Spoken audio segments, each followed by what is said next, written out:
kerjasama dengan stakeholder, dan juga hard approach, mulai dari deteksi dan peringatan dini sampai kita lakukan preventive strike, pemutusan pendanaan logistik, dan penanganan propaganda dan aktivis daring. Beberapa hal yang tentunya juga harus kita lakukan, kami terus bekerja sama dengan berbagai macam negara dan juga dalam negeri. Beberapa kasus menonjol yang saat ini juga menjadi perhatian kita bersama. Beberapa waktu yang lalu kami melakukan penanganan terhadap anak di bawah umur yang terpapar paham neonasi dan white supremacy. Penyelidikan dan pendampingan dilakukan terhadap 70 di 19 provinsi yang terpapar kekerasan online. Dan ini tentunya menjadi salah satu fokus kami. Kemudian pada tanggal 18 November 2025, Polri berhasil mengungkap kasus terorisme dengan 5 tersangka yang merekrut 110 anak secara daring. Korban berusia 10 sampai 18 tahun dan berasal dari 26 provinsi negara.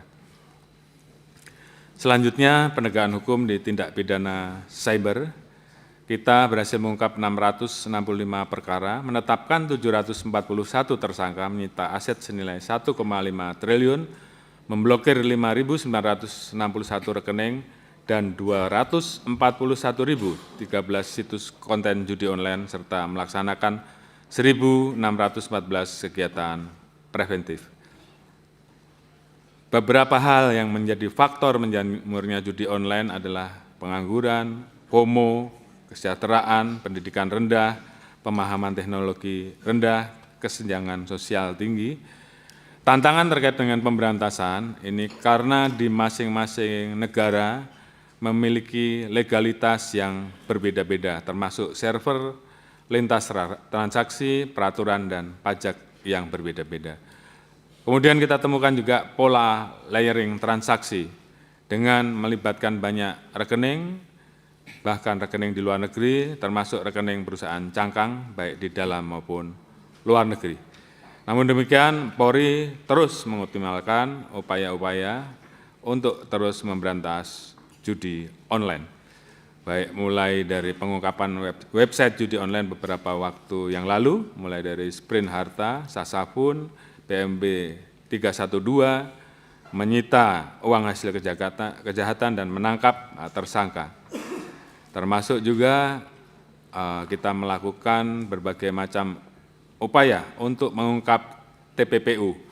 Beberapa waktu yang lalu kita berhasil menyita 530 miliar uang dan juga mengungkap judi online di beberapa kegiatan, menangkap 3 tersangka di slot bola 88, dan beberapa waktu yang lalu juga kita mengungkap judi online H5 Hiwin. Kemudian salah satu tindak pidana cyber yang menonjol adalah penanganan perkara SMS blast phishing dengan modus e-tilang.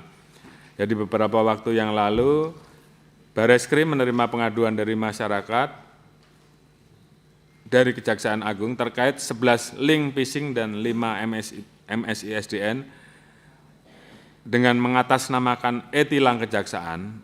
Selanjutnya, kita juga menemukan kasus serupa di Polda Sulteng, dan pada saat kita amankan, ternyata korban menjelaskan bahwa korban menerima SMS blast berisi link phishing yang masuk ke dalam web e-tilang palsu. Dan dari hasil lidik ada 135 link phishing dan 11 MSI-SDN yang telah disebarkan. Dan kemungkinan korbannya juga akan banyak dan menjangkau dalam wilayah yang luas. Pada saat ini kami telah mengamankan 3 tersangka dan terus kita kembangkan. Terkait dengan tidak perdagangan orang, saat ini terus berkembang berbagai macam modus operandi, mulai dari online scamming, cybersex trafficking, kawin kontrak, pengantin pesanan, sistem magang aktif. Untuk menghadapi hal tersebut, kita melakukan berbagai macam kerjasama dalam penanganan TPPO, baik kerjasama dengan luar negeri maupun dalam negeri. Kebanyakan dari peristiwa yang terjadi, kita berhasil mengamankan tersangka 505 orang dan korban 1.239 yang terdiri perempuan 543, anak perempuan 126 dan laki-laki 570 orang. Kita juga berhasil mengungkap kasus yang cukup viral beberapa waktu yang lalu, yaitu sindikat penjualan bayi di Makassar, kasus Bilqis. Kita bisa mengamankan jual beli bayi tersebut via medsos, ada 15 korban dan 8 tersangka yang kita amankan, termasuk juga penyelundupan manusia dari NTT yang akan mengarah ke Australia, 39 korban kita amankan. Berikutnya terkait dengan anti-SLAPP. Polri tentunya mendukung anti-SLAPP.